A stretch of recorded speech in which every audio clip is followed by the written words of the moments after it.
Hey fellas, today we're going to be talking about 5 estrogen lowering foods. And before we get started on that, I do want to make sure I give you some motivation here, because there's some guys out there, I know you've been going through the whole process. You're sitting there at your 5, 6, or 7, you haven't been getting the results that you want to in the bedroom. Keep going.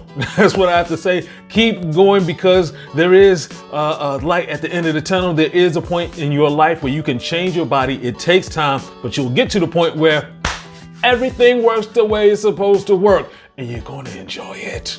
Yes! So yeah, let's get back into it, because today we're talking about how you can live in today's estrogen-soaked world. Specifically, when we're talking about what kind of foods you need to eat, and you have to understand what's going on. And hey, my name is Brian, aka Uncle B, and for the last 23 years I've been a men's performance coach with African Fly, which is now known as Goodwood. And today we're talking about estrogen. This is part 2 in the series on estrogen. Last week I was talking about how we live in an estrogen-soaked world and all the different chemicals that get seeped into our bodies, all the way down to the receipts that you hold. No, don't hold the receipts. Let the things go. Yeah.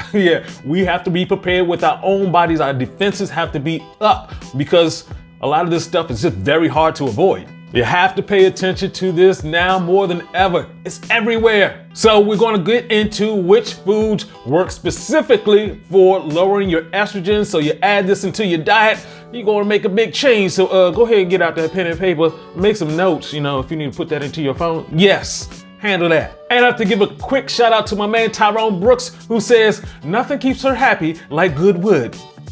This is true. And of course, if you like what you hear, go ahead, hit that like button, that subscribe button, that notification bell, so we get some more of this information to you, because you need it. We're coming every week. Go ahead, subscribe. Because what I'm going to do this entire time is break this down till it cannot be broken anymore.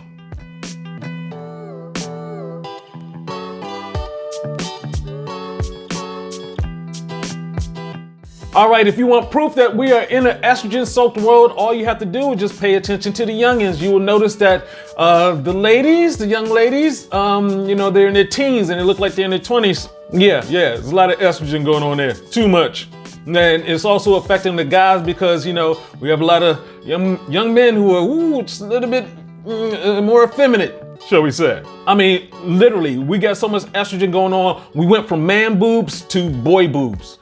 And if that sounds wrong, it's because it is. Part of the reason why we are in this estrogen-soaked environment is because of the amount of pills and pharmaceuticals and things like that, people will take their pills, they'll throw it into the toilet, and that gets into our water supply, and the next thing you know, all types of wrongness is happening. I mean, of course, men have more testosterone than estrogen, but we do need estrogen for certain things. It just needs to be in balance. And for our conversation, estrogen helps out with sperm production, erectile functioning, and healthy bones. Now, of course, what we're talking about is when you have too much estrogen around. That leads to breast enlargement, boy boobs, erection issues, and of course, infertility. Some research has even linked it to depression.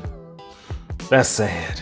Well, and after that, let's go ahead and talk about the 5 foods that you need to get into circulation, put into your rotation, so you can increase your estrogen defense, have your estrogen lowered so you're in balance. Hey fellas, sometimes you have to hit the kitchen like you hit the gym.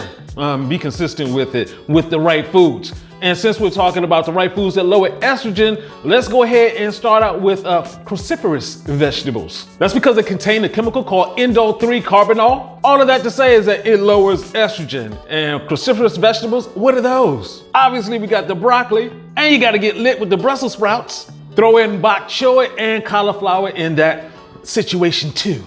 Next, let's talk about oyster mushrooms. These suckers right here.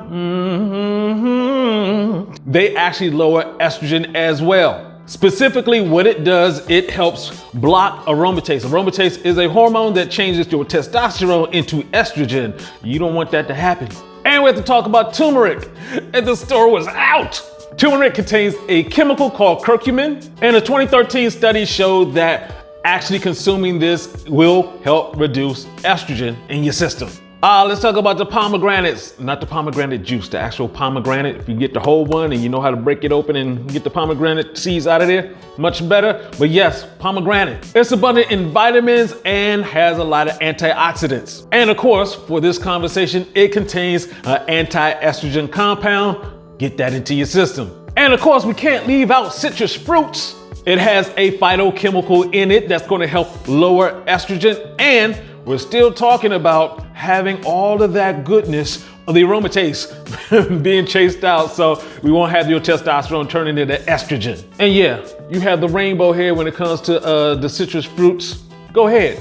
Lime, lemon, orange, make it happen. And of course, whenever we're talking about fruits, please don't just juice them. You need to get the fiber of the actual fruit into your system. It's better that way. You don't need a blender, it's your mouth. You can use your mouth to blend the food down. And that's all I got with the kitchen. Let's go. Now, of course, it's not just the 5 foods. I mean, you definitely want to get that into your life, but you have to do the other things that we talk about all the time too. And some great estrogen lowering activities include whatever you can do to help lower body fat, because fat cells help make estrogen. Too much fat in your body is going to lead to that hormonal imbalance. Also, just getting out there, getting your exercise in. Regular exercise reduces symptoms of high estrogen in overweight men. Hey, anytime you are standing there and there's a floor, try a burpee. Just get down, get back up. Yeah, that's going to get your heart pumping. That's what you need. Don't go overboard too fast. But yes, doing some activities like that, it doesn't have to be I'm going to wait to go to the gym. You can start doing a squat right now and get some blood circulating. Of course, getting high quality sleep for a good 7 to 8 hours is very helpful in many different ways. Number one being that's when your testosterone is being developed. Also, it increases melatonin, which is going to keep your hormones in balance. Now, all of these foods and lifestyle changes are not going to mess with your estrogen so much that you're going to lower it. With so much estrogen out there, I don't think you have to worry about that part. You just need to make sure you get these 5 in and take care of yourself. And I have to give a special shout out to Linda Morgie, Jane Romnick, and Julia Caesar. Great name, by the way. You know, we have the ladies paying attention too because they want us to function also. And of course, this information applies to them as well. Like Julia said, great informational video. Thanks for sharing, because blood flow is important for men and women. You got that right. So fellas, make sure you're staying motivated. Make sure your wood is good. And this is Uncle B saying, get your game up and go hard. Peace out.